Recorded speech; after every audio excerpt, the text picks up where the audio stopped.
Two girls vanish on Thanksgiving, and a desperate father believes the police released the one man who knows what happened. As a detective follows a maze of clues, the father's search for justice crosses a dangerous line. This is Prisoners. Keller Dover takes his teenage son Ralph hunting and teaches him that a family survives by preparing for the worst. On the drive home, Keller repeats his rule: hope for the best, but always be ready when life turns against you. That afternoon, the Dovers head to their neighbors, Franklin and Nancy Birch, for Thanksgiving dinner with both families. The quiet suburban street feels safe, and the adults settle in while the children move freely between the two homes. Keller helps with dinner as Anna Dover and Joy Birch spend the holiday playing together under the adults' relaxed supervision.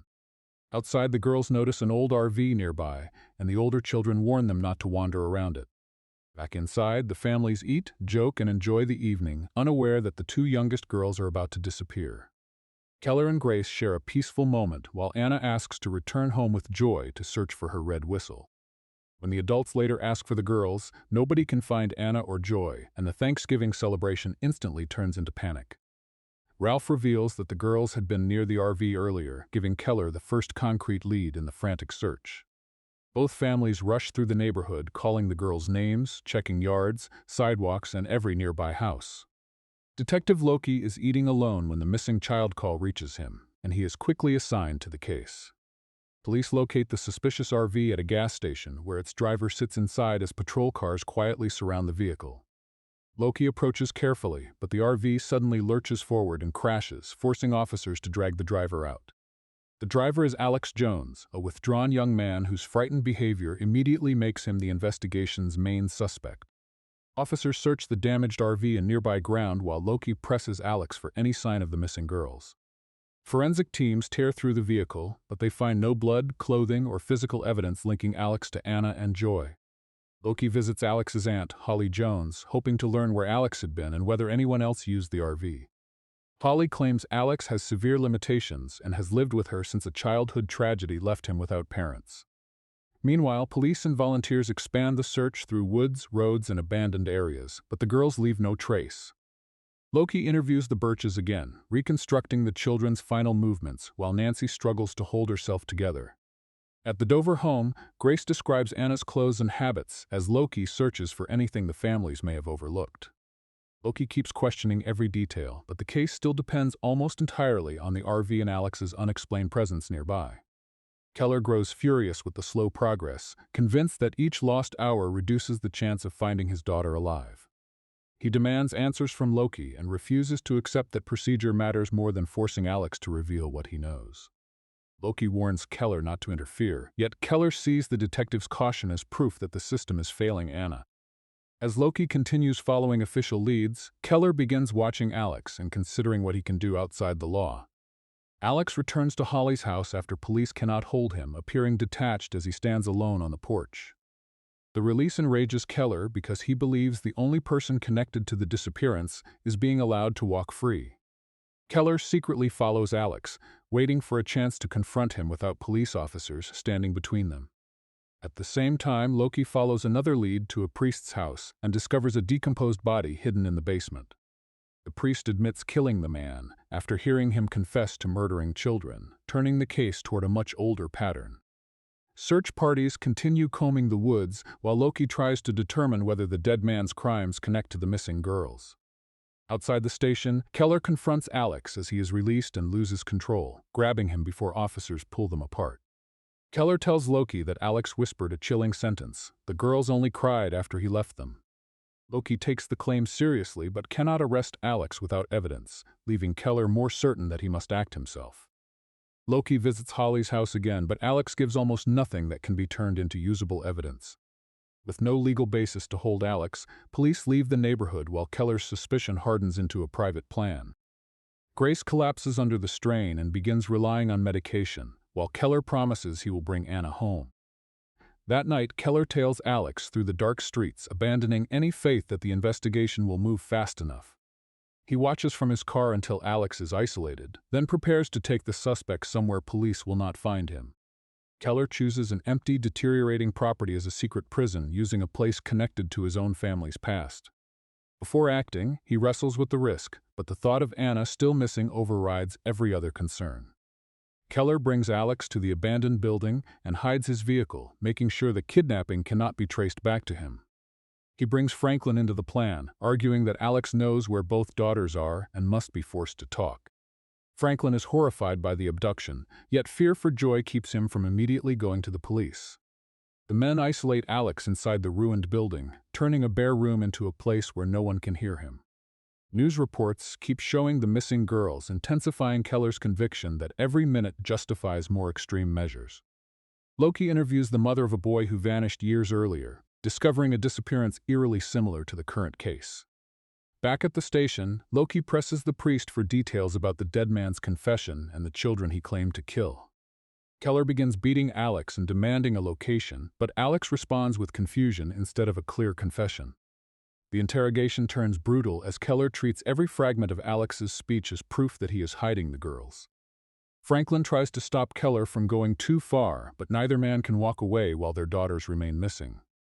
That night, the community gathers for a candlelight vigil, surrounding the families with sympathy but offering no new answers. Candles fill the vigil as Keller scans the crowd, desperate for any face or movement that might point toward Anna.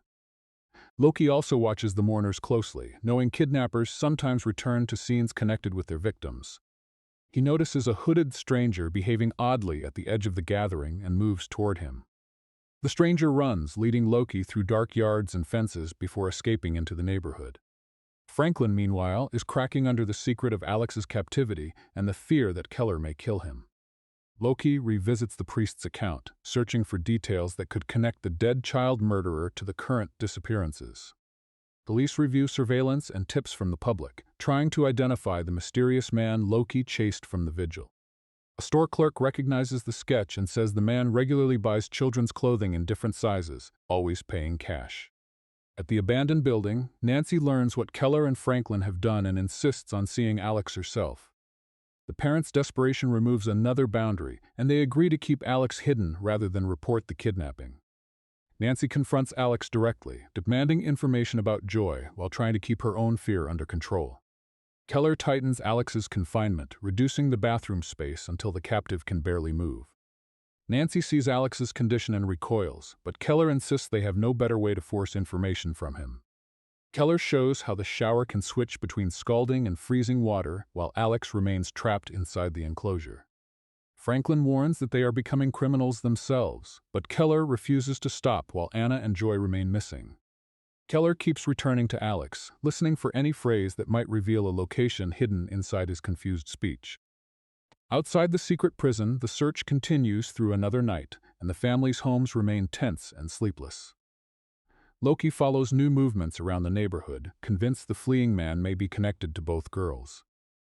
A late-night disturbance brings more fear to the families, suggesting someone connected to the case is moving around their homes. Grace remains heavily medicated and barely functional, while Ralph watches his parents unravel under the pressure.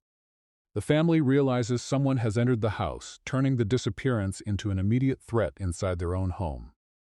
Loki responds to the break-in and starts looking for evidence left by the intruder rather than treating it as random burglary.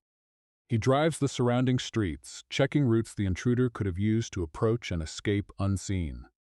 Rain and empty roads hide the suspect, but Loki keeps narrowing the search from witness reports and surveillance.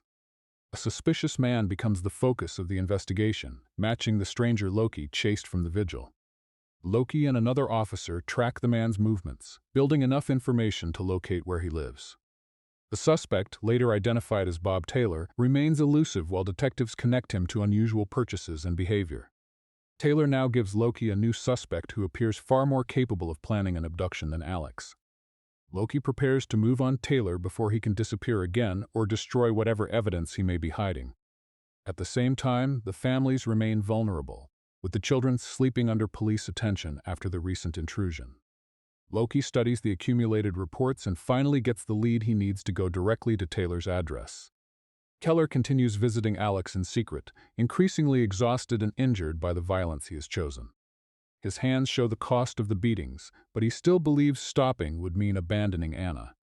Alex gives only broken phrases, and Keller becomes convinced the words refer to a place he still cannot identify. Keller finds Alex weakened and barely responsive, a visible sign that his private interrogation is reaching a dangerous limit.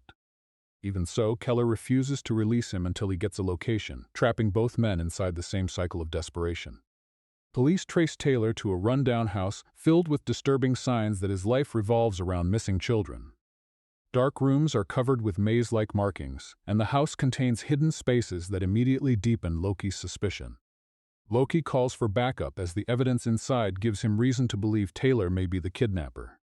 When Taylor appears, Loki draws his weapon and arrests him before the suspect can escape. Taylor is taken into custody, smiling strangely and offering no normal explanation for the things found in his house. Investigators open containers filled with children's clothing and disturbing objects, apparently linking Taylor directly to the disappearances.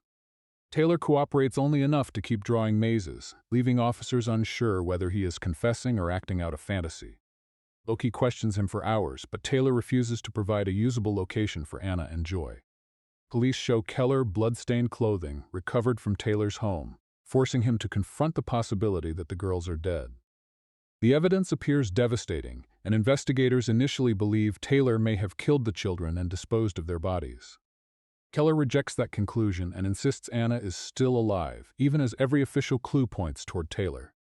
At home, Keller's family hears the police theory, but he refuses to accept a story without a body.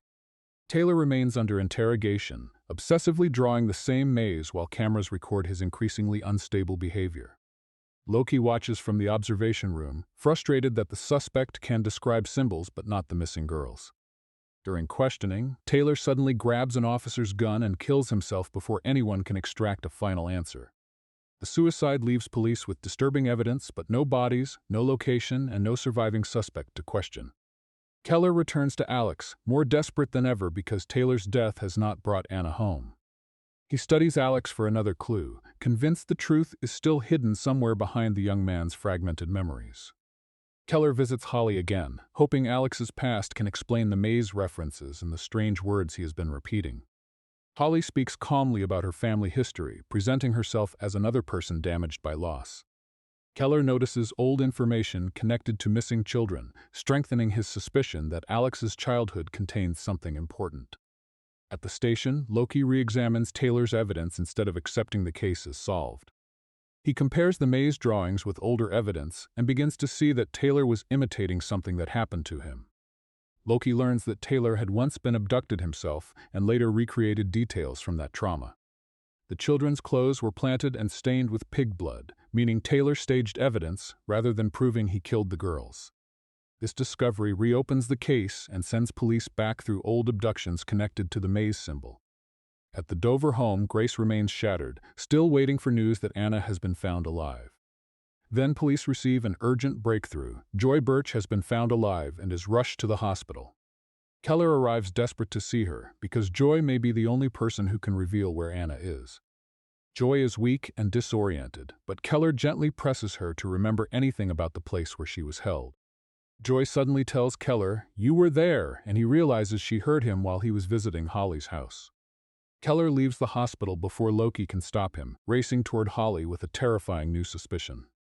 He reaches Holly's home alone, believing Anna may still be somewhere on the property and refusing to wait for police. Holly immediately pulls a gun on Keller, confirming that his suspicion is correct before he can search the house. She forces him into the kitchen and keeps the weapon trained on him, controlling every movement. Keller has no choice but to obey while Holly reveals that Alex was never the mastermind he imagined. Holly marches Keller outside, making clear that she and her husband began abducting children years earlier. She explains that after their son died, they declared war on God by destroying other families' faith. Alex was one of their abducted children, and Bob Taylor was another victim who escaped but never recovered. Holly admits the girls were taken from the RV and drugged, while Alex was only present during the kidnapping. She shoots Keller in the leg and forces him into a hidden pit beneath the yard, leaving him trapped underground. Back inside, Holly prepares to finish the crime by drugging Anna and waiting for a chance to dispose of her.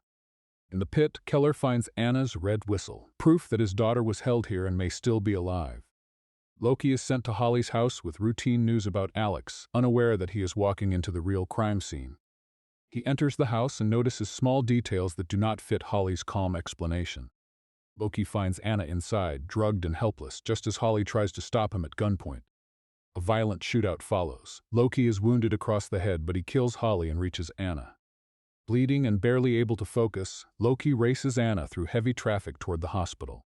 He reaches the emergency entrance despite his worsening vision, delivering Anna to doctors before collapsing from his own injury. Anna survives and is reunited with Grace and the Birches, finally ending the immediate nightmare for both families. Grace thanks Loki but admits Keller is still missing, leaving another family member unaccounted for. Loki recovers from the gunshot graze and remains convinced the case is not completely finished. As police search Holly's property, Loki returns to the scene while excavation crews tear apart the frozen yard. When the crews begin packing up, Loki hears a faint whistle from underground, suggesting